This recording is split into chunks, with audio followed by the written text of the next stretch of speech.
request Air Marshal Suraj Kumar Jha, PVSM, AVSM, Air Force Officer in Charge Personnel, Indian Air Force, to kindly come back on stage. And I would also like to invite my colleague Parikshit Luthra for a special interaction on women in the Indian Air Force, the pride of India. Parikshit, over to you.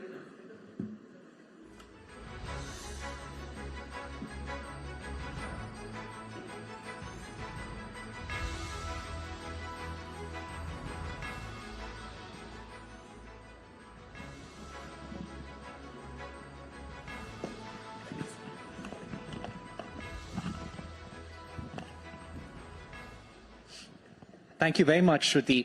Ladies and gentlemen, we've really heard some brilliant stories from three amazing women officers in the Indian Air Force and women entrepreneurs and businessmen right here in our audience in Chennai. Now, we often hear of women fighter pilots. They began their journey in the fighter stream of the Air Force in 2018. Avni Chaturvedi was one of the first. But women really began their journey in the Air Force 31 years ago. Air Marshal Jha. Yeah, how's the journey been? What are the kind of changes you've seen over the years? I was a young squad leader when this journey began. Actually, the first change that I saw was in the crew rooms, where certain changes were made to make it more gender neutral. I mean, that's on the lighter side, because crew room used to be a place, all male, chill out location. Like you said, journey began in 91. And by 93, the first batch of women officers joined the Indian Air Force, and they were the engineers. And within 1 year, we already had them in the flying branches, both helicopter and transport. And by 96, we had them in all the ground duty branches. The initial tenure was only for 5 years. Why? Because military has been traditionally a male-dominated sector. So we wanted to take it slow, and at the end of 5 years, depending upon how they adapted and how the military adapted to them, the idea was to grant them extension. But at the end of 5 years, we did not have enough data, so the scheme was extended, and then, like life, unexpected things happened. Kargil conflict broke out, and whatever changes that were anticipated had to be frozen. Immediately after Kargil, we had the Kargil Review Committee, and followed by the Ajay Vikram Singh Committee for cadre restructuring. So whatever changes that were anticipated were actually put on hold. The real change began from 2010, when the women were granted permanent commission for the first time. 2015, the first batch of women fighter pilots joined in, but the pace of change has actually snowballed in the last 3-4 years. The woman in fighter stream has been made permanent. Girls have started joining Sainik school. Even NDA has been open to girls. So I was in NDA just 2 months ago for the passing out, and there I saw young, bright girl cadets marching shoulder to shoulder with their boy counterparts. In fact, we must tell the audience that the Air Force is open to women in all combat roles. Yes, absolutely. So today we can very proudly claim to be gender neutral. There is no branch or avenue that is not open to women. Absolutely. Right. Now, when it comes to getting women into all combat roles, give us a sense of the kind of challenges there are, especially getting them into the fighter stream.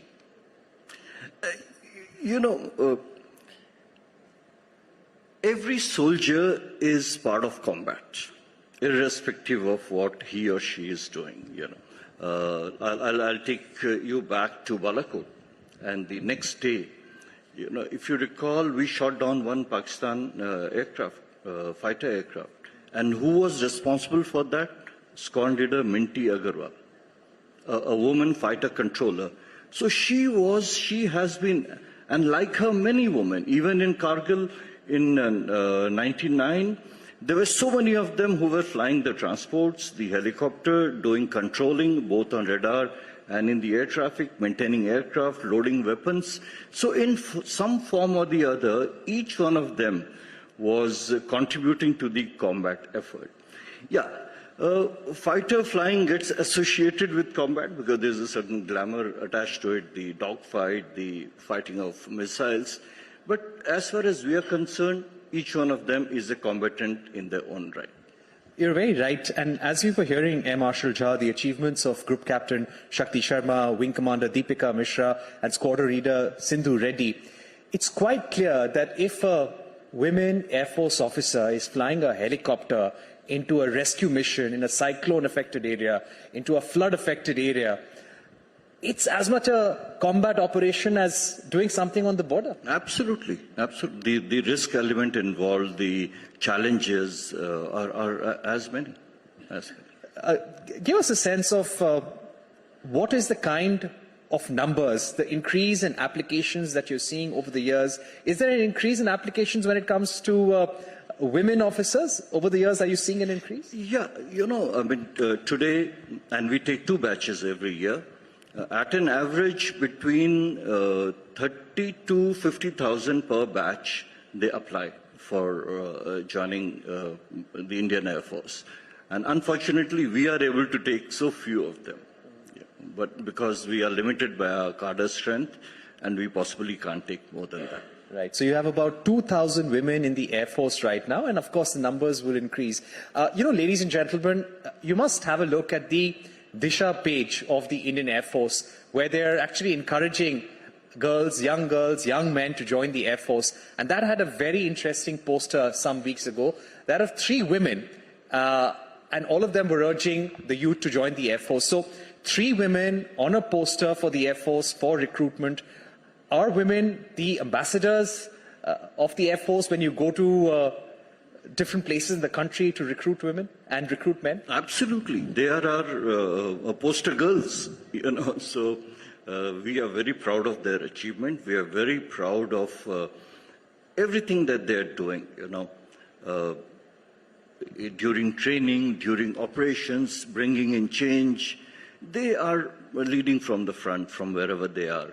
And there is all the reason for us to showcase them as role models for the youth of the country to join. Right. Now, speaking about the kind of interest that your women officers have in joining combat roles, I've heard that many of them were very interested in getting into the Garud, which is the special forces of the Indian Air Force as well. Tell us about that, sir.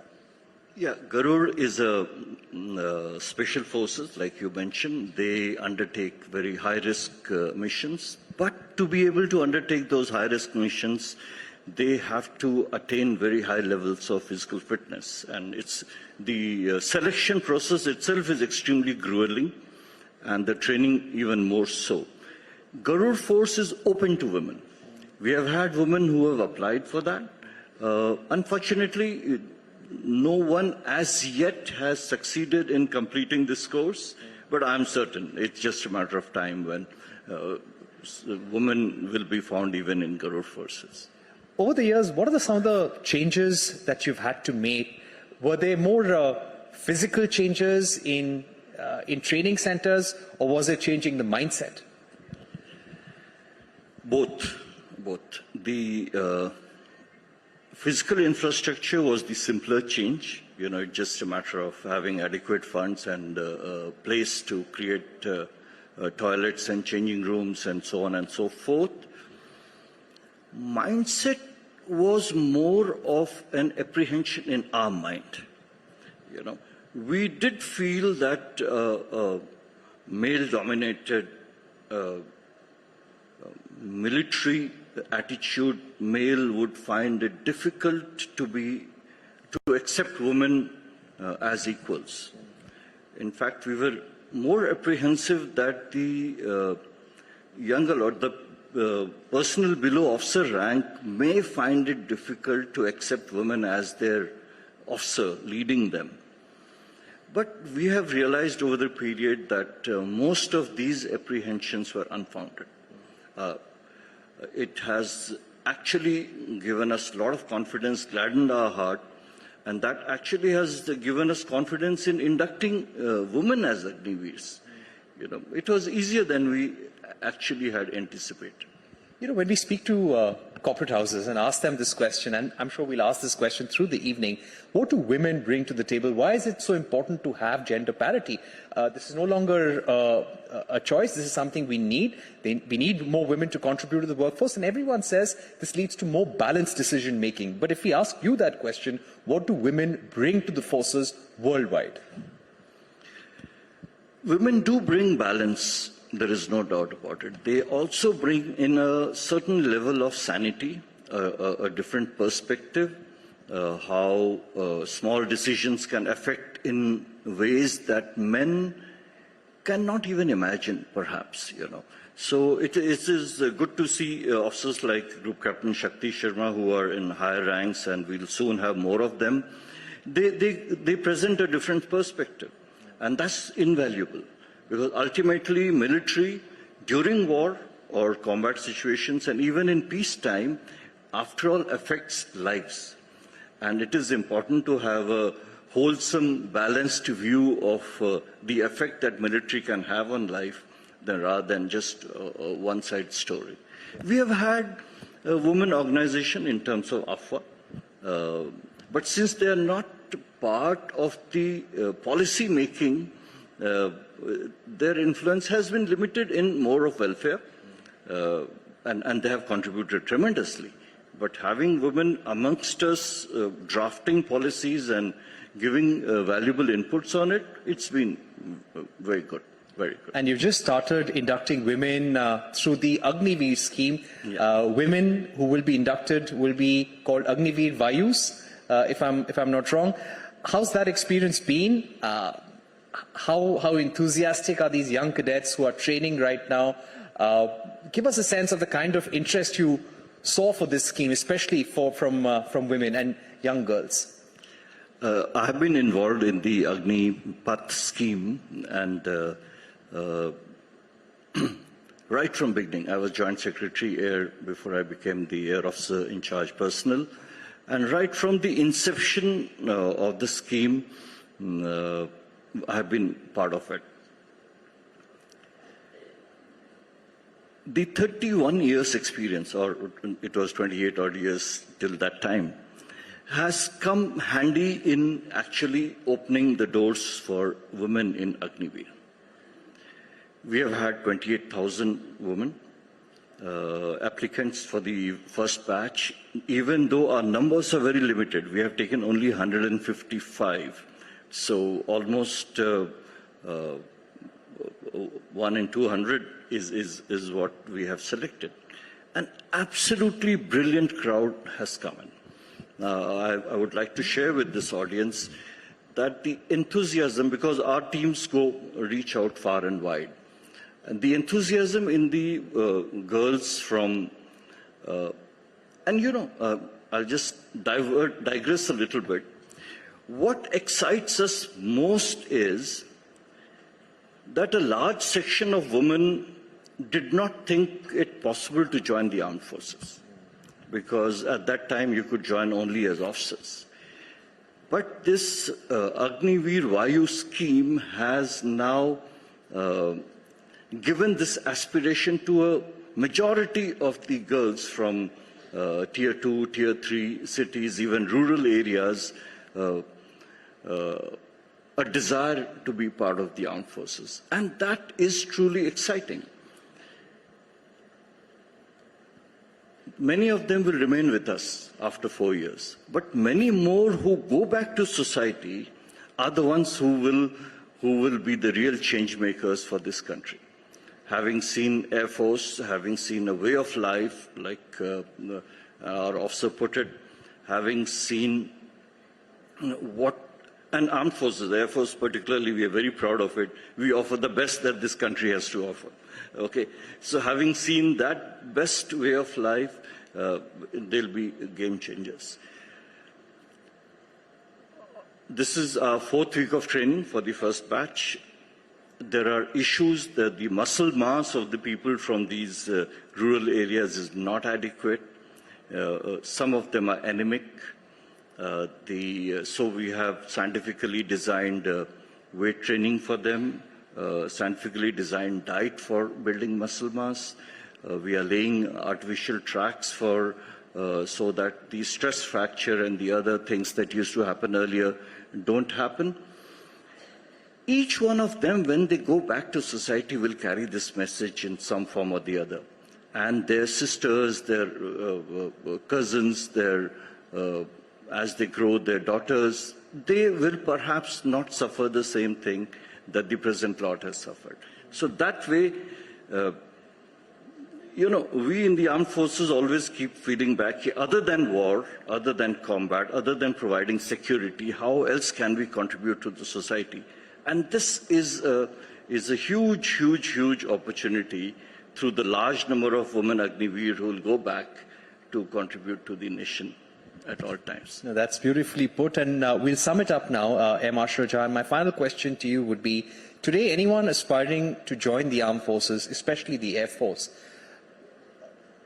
what are really the avenues, the range of activities and manner in which they can contribute to the nation? If today you had to inspire a young girl to join the Air Force, what would you say? I would say to the young girl that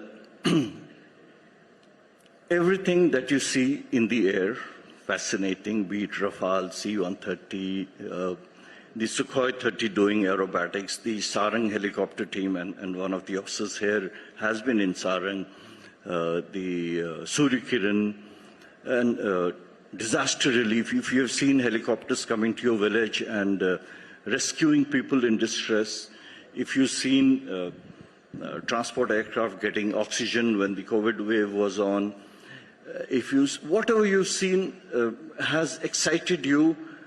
If you've seen high technology, if you've seen supply chain management, you name it, because the armed forces, the Air Force is a complete system in its own. It's a self-sufficient system. So from high technology to accounting to leadership, everything is here, including sports, including adventure. You name it, and it's there for you within the Air Force. And at the same time, you are doing a service to the nation. All right, Air Marshal Jha, thank you so much for putting all of that into perspective for our audience. That was a wonderful conversation, and thank you very much for joining us all the way from Delhi. Air Marshal Jha, Air Officer in charge of personnel, handling recruitments and training of all women in the Air Force. Thank you once again. Thank you. Thank you so much, sir. Thank you, Parikshit.